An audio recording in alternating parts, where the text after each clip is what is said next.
towards the slim wall. And yes, this is Bentley's fastest and most powerful car ever. And again, talk about the absolute iconic. It wafts its way around Morecambe. Absolutely beautiful. And yeah, it's got modern technology now, USB chargers, climate control, but they've also kept the original electric acoustic lights. Something very, very different indeed, and handled beautifully by a driver who went back to the in 1955, and then they nailed the big one. It was great to see.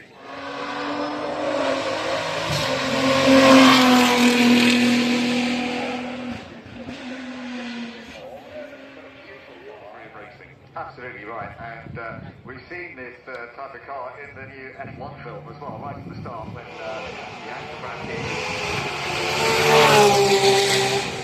The driver on board is David Clark, one of the owners of the Jota team. Of course, last year he was the Porsches. This year they've moved across to the Hertz backing and running the works of 1907. This is the Mercedes 20 horsepower. When indeed, you see Patton doing that. Well, you would rate on the display. He is someone who can drift, and it's not just being casual. He can place a car on a dime.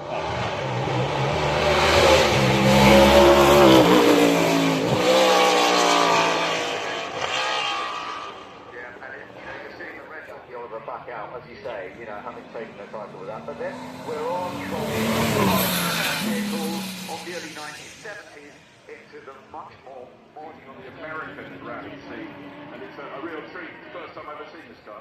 Yeah, no, that is very special, and he's really enjoying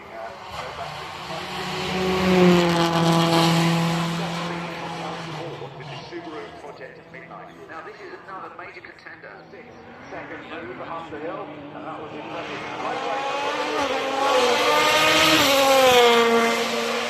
Quicker than he did in the Porsche. Let's just see where Scott Speed does. Another the second one built on a full four-star brake.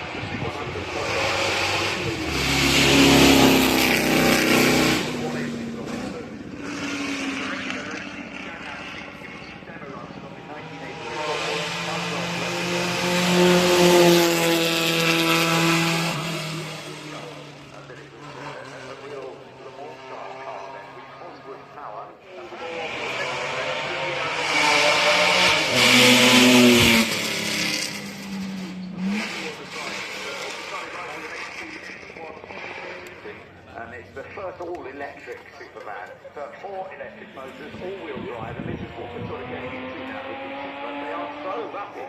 Why? But it's really rapid. This is the next one, heading up the hill. This is the Superman 4.2. Another one we've seen here. From the sunshine, this is a real problem. It's the same. Right, they finally got it in 1959. Aston Martin. I think the engine only works 5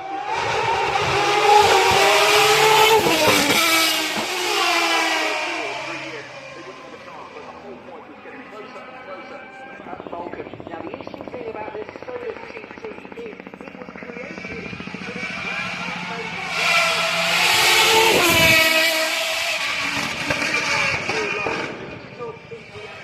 out in a really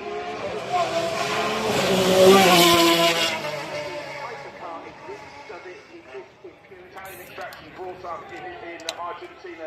He is a true artist. But what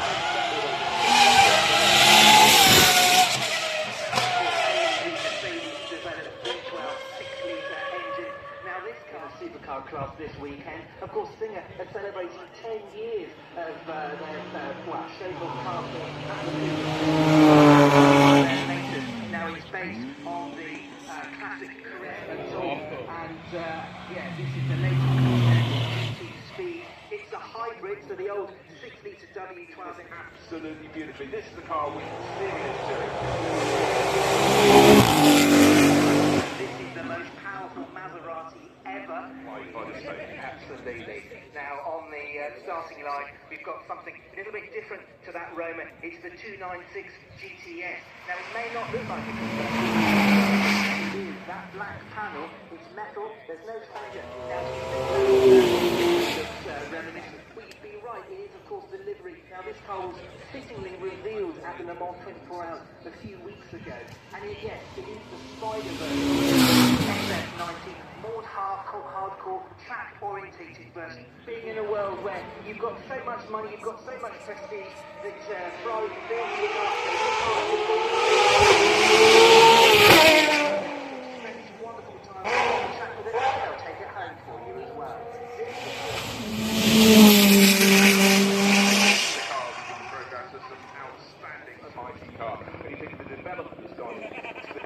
Through the years, but Porsche have always had their finger on the pulse. Yeah, and the GT3 is sport heritage into a road car. Yeah, in fact, we saw it since going out the hillside course, you can see the active angling of the rear wing. To make the car stick to the ground, it is quite an extraordinary machine, really. 132 small block V8, which we all know. That's carrying the rear wheel, but up front, there's no limit to everyone. It's based on a Nissan GTR, the R35 derivative. So that's 3.8 litres twin turbo. The engine has been tweaked by the British firm Litchfield. So in total, dynamic, enthralling proposition. Spoiler at the front, you can see it's trimmed in red, and that red trimming carries on aerodynamic accoutrements to stick that car down to the ground. It is a hybrid, so in the middle you've got a 4-litre V8, and there's also 3 electric motors over 1,000 horsepower. Just stopping on the line momentarily there to show off a bit of the acceleration. But yeah, this is the one with the 4-litre twin turbo V8. And yeah, DB2 up to date though is the Rivera R. Now this is a pretty special debut here. They've seen the direction the landscape is going towards more electrification. So now there will be yes, like you said, Bruce, the LT, more focused, more hardcore. Couple running in black and full orange trim. Sante base just up the road in Petersfield, and this is one of their latest cars, the P1 HDK. What does that stand for? That stands for now they've taken a P1, they've taken it apart, and they've Standing machine. I love the fact we're getting a separate engine.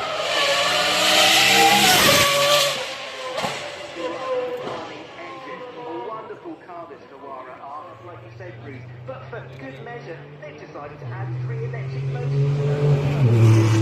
on the front axle, making this 4-wheel drive. There's also one in the axle. Now, Cars that are hyper dynamic. This is the T33. the T50.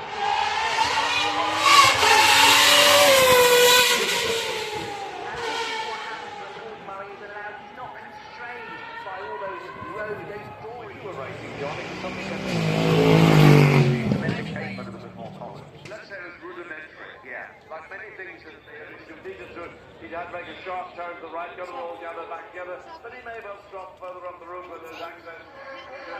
Carry out on a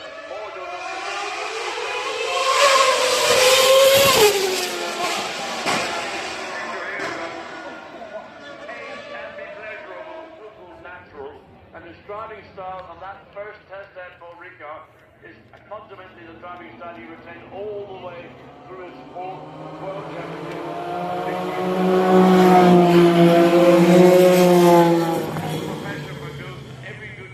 Absolutely. You're looking at 2 great cross cars going up here, by the way, of course. You're looking at the McLaren from 1985 when he took his first time at Formula 1, but it was a key car and took the constructors' time. Yeah, I remember sitting at the British Grand Prix, and when we all heard the news that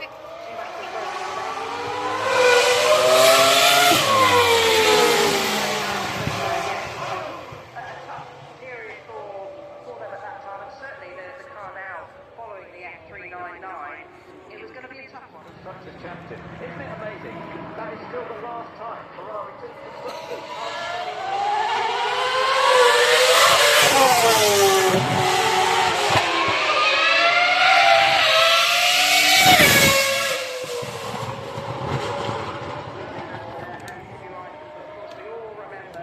Like you said, that battle down in Brazil, heartbreaking.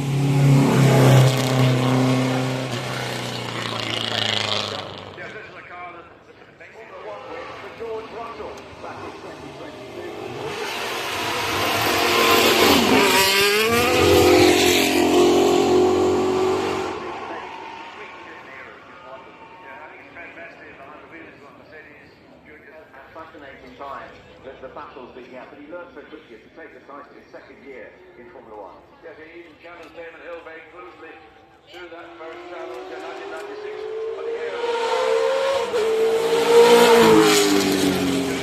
that was not a marriage made in heaven, but this was such a car ahead of its time car to the limits of the car's potential.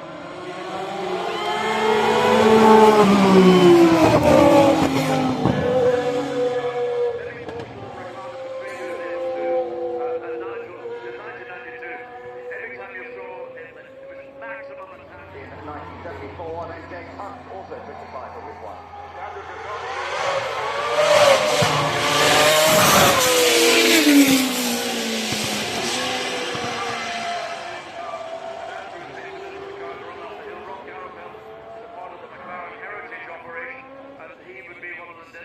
A world championship winning team, and it was something potential was a wood merchant, I think it's the best description, as you see the two cars going down. Really so. The fans of the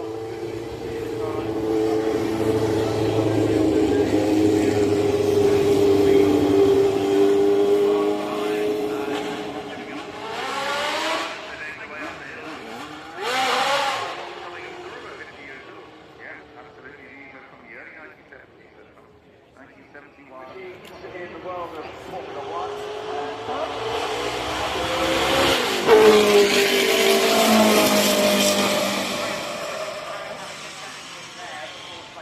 Really inspiring. And just loved it, isn't it? He's a huge fan. He's interested. Mario still got it. Hanging around the story. He drove this car yesterday to 5 victories in the 1978. Yes, the car was introduced.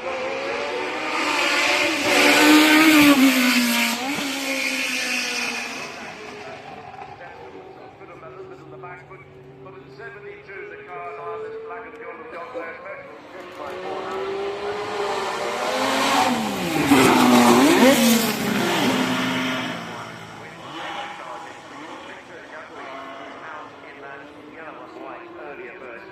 Yes, and there was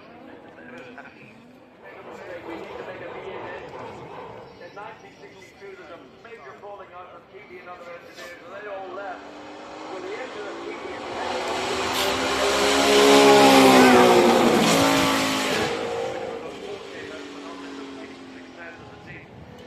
anyway, lots of history. But this was the one that brought them the title with Graham Hill, and that was done in 1962 with Hill winning 4 So that really was their biggest season in many ways. It was, I think. Seeing it go up the hill, there's a Ferrari, a famous ex-Lada Oh, Ferrari. there's another one. Championship just delivered in 1974.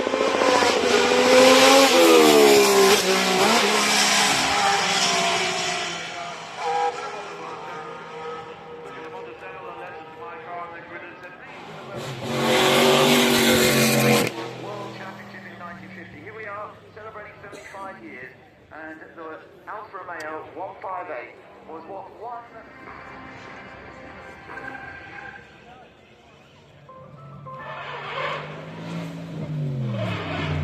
The Goodwood Festival of Speed, the Hellfire is banana, running in the riding corner.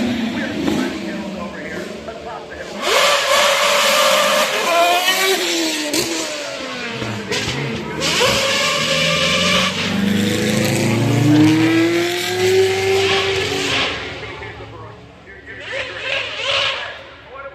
What are we looking at up here? Well, because again, the variety cars down on the pavement compared to the Very different, isn't it? Very, very different. You're really bringing on off-road arena. We've been coming in for about 10 years now. I think the celebration this year as well. We bring the best of off-road motorsport. So we get a lot of the extreme cars, the cars that we do like Jazz, Ultra 4, the real big long distance, the trophies, that sort of event. But we've also brought the finest of our competitive safari crew. In the UK, the former off-road, way back in the 50s.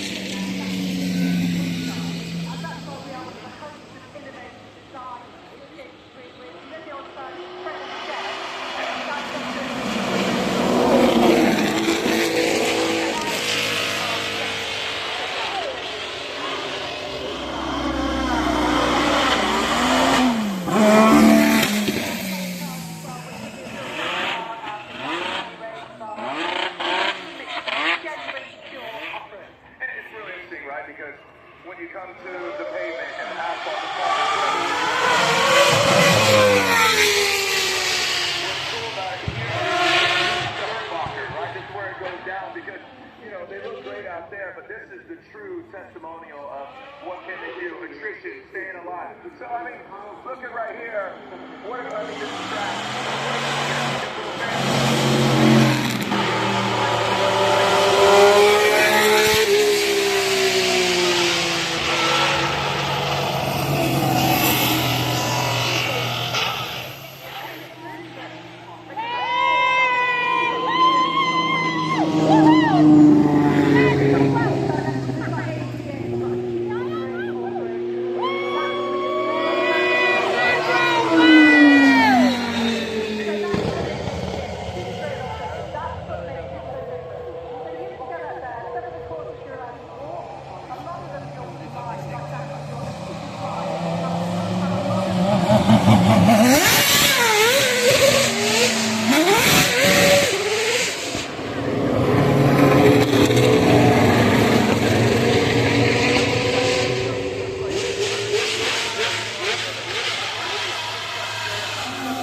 next level, and he started working with Land Rover, and he bought this car for it. He's done the Wildcat, done the Tomcat, has a number of cars there, but then went to Jaguar, went to Land Rover at the time, and then had the Range Rover Sport set, and he said, I want that, but I want to get out there on the real long-distance event.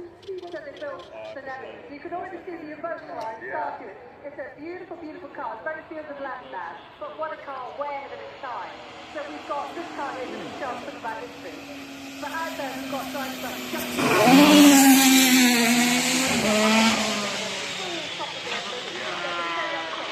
he's right there, like, people like that. You don't see people who just reach that Martin Schumacher, reach the peak, and they're unstoppable, they're relentless. Just about, you're right there, and just switched over now, won the French Training Championship. So where do we go from here? Shootout champion. I think he's going to get it again. So where do you go from there? So he's gone to the long distance. You can imagine other brideshead revisited in terms of the personalities and character. Nevertheless, this car was competitive. But wonderful to see Martin on it.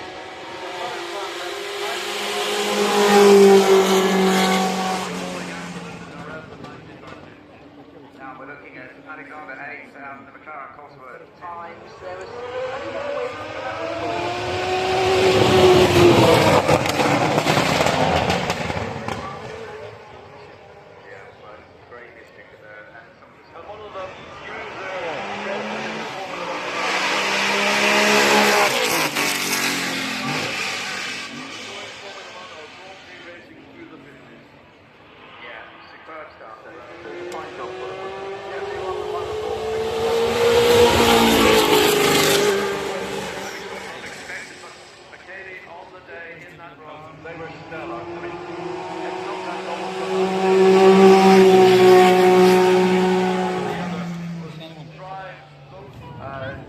drivers are doing this. They're heading up the hill, but let's now go and enjoy the Red Arrow.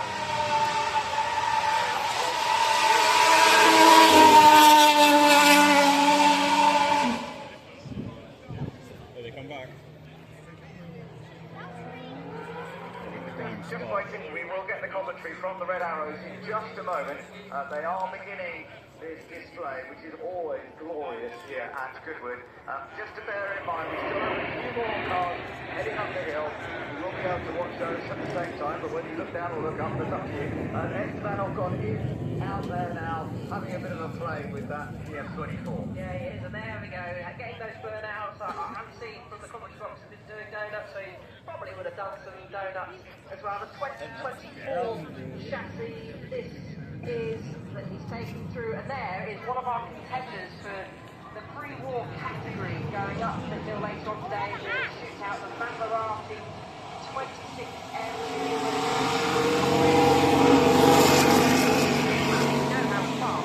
Drives anything, but certainly he will be taking that car up the hill later on today in our shootout. Rapidly. Yeah, well, he won the Fremont Hill driving it, but great to get in front of the house, kissing the straw bales, but then the bales are high above you, coming up, and you know, Subaru just made themselves such a niche in the market, but it always, it takes two to tango. These increasing battles with Mitsubishi, and you know, numerous World Rally Championships, and there's nothing quite like it. That boxy Oxford rallying just. Right, her boyfriend is waiting to propel this famous car up the hill.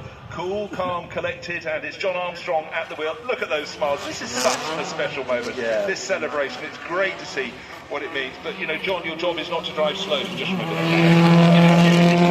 Give it back to attack. So no, we're all motorsport people, and it's just great to have this sort of cross-pollination. Oh, John's driving that properly, because he's not staying on the track all the time on the hill climb course. A couple of wheels on the. I was going to say on the green stuff. In this temperature, it's not green. It's pretty much ochre to yellow, and putting in some very tiny. Oh yeah, Ollie doesn't mind that at all. That was tiny. It's not significant. 60 far better. Yeah, well, he's sort of saying, And certainly wonderful for everybody to come here. Over 100 Formula 1 cars. There will never, we feel, be such a large collection in one place in the world again. 75 years of the Formula 1 World Drivers' Championship, and a real chance to enjoy the sounds as well as the sights, the smells, the dust. You don't get to see this at a Grand Prix, but very, very hot and dry here at the Goodwood Festival of Speed. The show goes on, but I'm still smiling at those drifters for what they did. Those fantastic touring cars that started the match, the superbikes that James Hayes explained to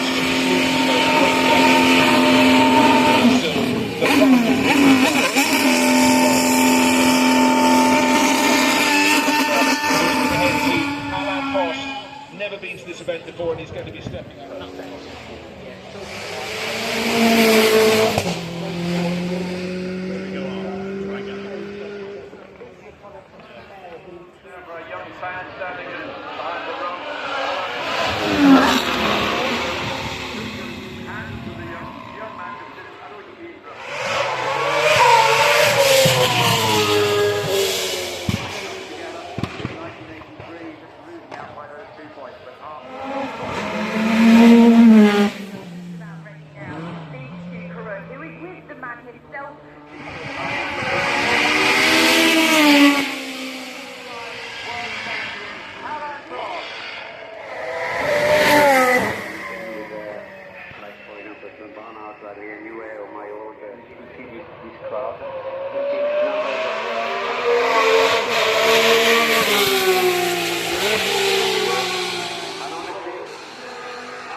Ferrari was very close also in 1990. It was a fantastic experience, so I do that like a ball.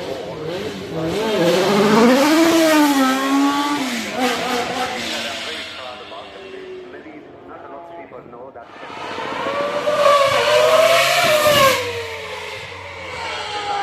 My first championship car, 85, that's the idea.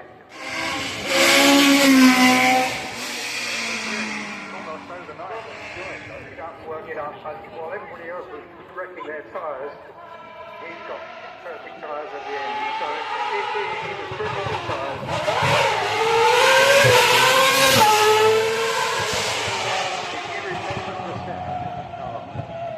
Even now, John you had great drivers coming through your books.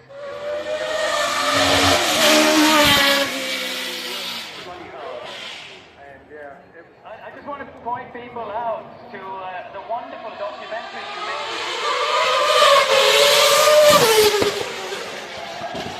The documentary you made about your challenging you one cars on OE to operate.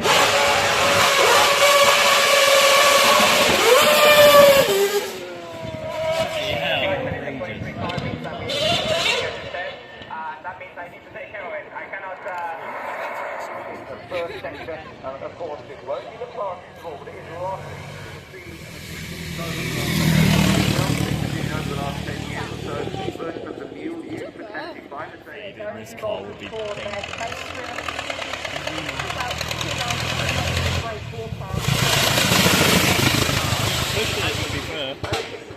yeah, you can see the lean into the corner. Power, so I'm not surprised, but he does push hard. But look, he's down at the moment. He's not putting together the exercise. I think It's going to be close. Now he He will took have a that bit more corner straight fast, line I don't think he speed. was Up the course through Malcolm corner, tries to get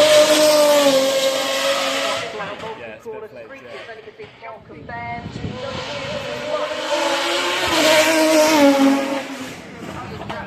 But it's looking good so far. Something like this, which it won't get to at the line. 50 miles an hour, by the way. It's likely to be fastest of anything we've seen so far.